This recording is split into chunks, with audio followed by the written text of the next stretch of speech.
हर हर महादेव भक्तों, आप सभी माताओं और बहनों को हरियाली तीज की हार्दिक शुभकामनाएं। भगवान भोलेनाथ और पार्वती माता आपको अखंड सुहाग की वरदान दे।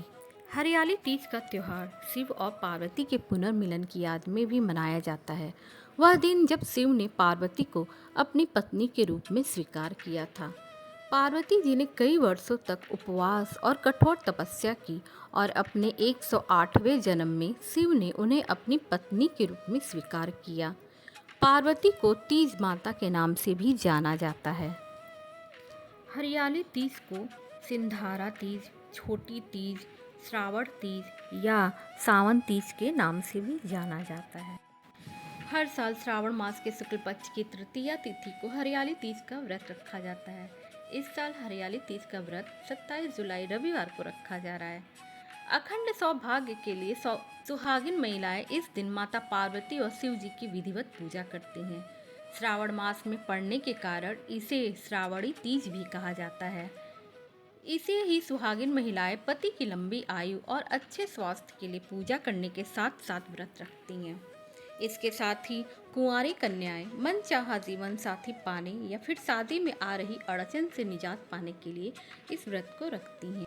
इस दिन शिव पार्वती जी की विधिवत पूजा करने के साथ शिव पार्वती चालीसा के साथ इस व्रत का पाठ करना चाहिए।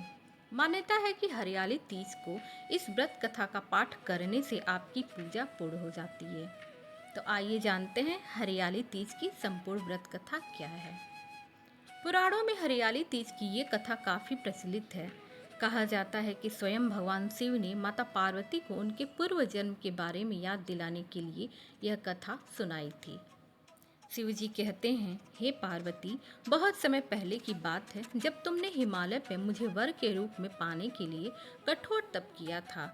इस दौरान तुमने अन्न जल त्याग कर सूखे पत्ते चबाकर दिन बिताए थे। मुझे वर के रूप में पाने के लिए तुमने किसी भी मौसम की कोई परवाह नहीं की और तुमने निरंतर तप किया। तुम्हारी इस स्थिति को देखकर तुम्हारे पिता बहुत दुखी थे। ऐसी स्थिति में नारद जी तुम्हारे घर पधारे। जब तुम्हारे पिता ने नारद जी से उनके आगमन का कारण पूछा तो नारद जी बोले, हे गिरिराज, मैं भगवान विष्णु के भेजने पर यहाँ आया हूँ। आपकी कन्या की घोर तपस्या से प्रसन्न होकर वह उनसे विवाह करना चाहते हैं। इस बारे में मैं आपकी राय जानना चाहता हूँ। नारद जी की बात सुनकर पर्वतराज अति प्रसन्नता के साथ बोले, हे नारद जी, यदि स्वयं भगवान विष्णु मेरी कन्या से विवाह करना चाहते हैं तो इससे बड़ी कोई बात हो ही नहीं सकती। मैं इस विवाह के लिए तैयार हूँ। इसके बाद तुम्हारे पिता की स्वीकृति पाकर नारद जी विष्णु जी के पास गए। यह शुभ समाचार सुनाया, लेकिन जब तुम्हें इस विवाह के बारे में पता चला तो तुम्हें बहुत दुख हुआ। तुम मुझे मन से अपना पति मान चुकी थी। तुमने अपने व्याकुल मन की बात अपने सहेली को बताई।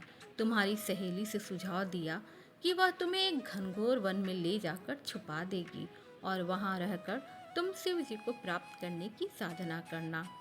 इसके बाद तुम्हारे पिता तुम्हें घर में न पाकर बड़े चिंतित और दुखी हुए। वह सोचने लगे कि यदि विष्णु जी बारात लेकर आ गए और तुम घर पर ना मिली तो क्या होगा। उन्होंने तुम्हारी खोज में धरती पाताल एक करवा दिए, लेकिन तुम ना मिली। तुम वन में एक गुफा के भीतर मेरी आराधना में लीन थी। भाद्रपद तृतीय शुक्ल को तुमने रेत से एक शिवलिंग का निर्माण कर मेरी आराधना की, जिससे प्रसन्न होकर मैंने तुम्हारी मनोकामना पूर्ण की। इसके बाद तुमने अपने पिता से कहा कि पिताजी, मैंने अपने जीवन का लंबा समय भगवान शिव की तपस्या में बिताया है और भगवान शिव ने मेरी तपस्या से प्रसन्न होकर मुझे स्वीकार भी कर लिया है। अब मैं आपके साथ एक ही शर्त पर चलूंगी कि आप मेरा विवाह भगवान शिव के साथ ही करेंगे। पर्वतराज ने तुम्हारी इच्छा स्वीकार कर ली और तुम्हें घर वापस ले गए। कुछ समय बाद उन्होंने पूरे विधि विधान से हमारा विवाह किया।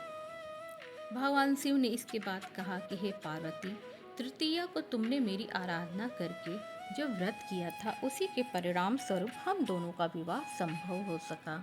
इस व्रत का महत्व यह है कि मैं इस व्रत को पूर्ण निष्ठा से करने वाली प्रत्येक स्त्री को मनोवांछित फल देता हूँ। भगवान शिव ने पार्वती जी से कहा कि इस व्रत को जो भी स्त्री पूर्ण श्रद्धा से करेंगी उसे तुम्हारी तरह अचल सुहाग प्राप्त होगा। इस प्रकार हरियाली तीज की कथा यहीं पूर्ण हुई। हर हर महादेव।